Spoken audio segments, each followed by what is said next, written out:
From braces to cars to weddings and travel sports, every parent will tell you kids are expensive, and we have not even talked about college.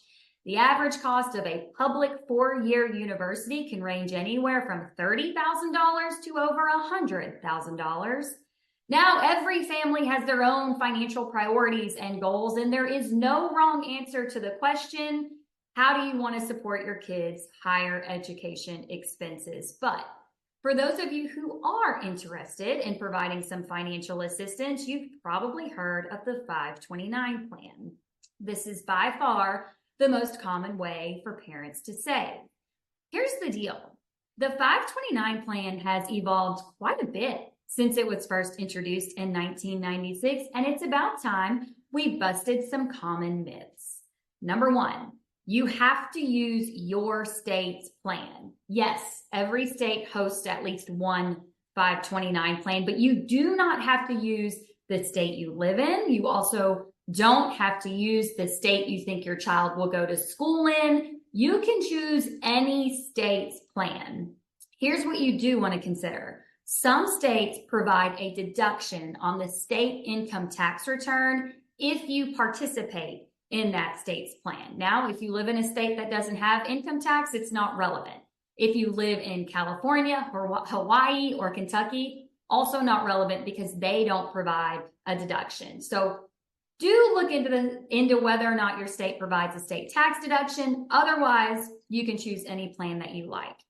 Misconception number two, you get a federal tax deduction. 'Tis not true. There is no federal income tax deduction for contributing to a 529. However, if you use it for qualified expenses, the earnings grow tax-free.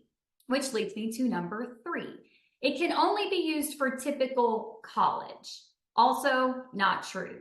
Beauty schools, trade schools, vocational schools, seminary, culinary schools, midwifery are all examples of non-traditional institutions that qualify for $529.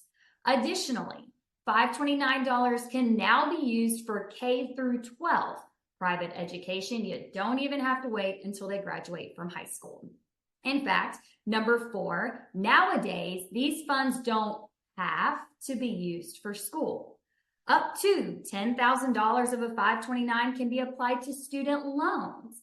And if you've had the account open for 15 years, some of the contributions and earnings may even be transferred to a Roth IRA in the beneficiary's name, which at that point opens it up to everything. Number five, it's pointless if you expect your kids to get a scholarship. Let's hope they do. And if that's the case, you can distribute the amount of the scholarship without penalty, although you may have to pay tax on the earnings. And number six, finally, you have to name the beneficiary right when you open it. True, you probably do want to name a beneficiary, but most people don't realize you can change that beneficiary at any time. The only rule is they must be a member of the same family as the original beneficiary. These plans are far more flexible than most people realize, so don't write them off until you do more research. A great resource is savingforcollege.com, a website chock full of information about 529 plans. That's it for this week. This is Jeannie, the 401k lady.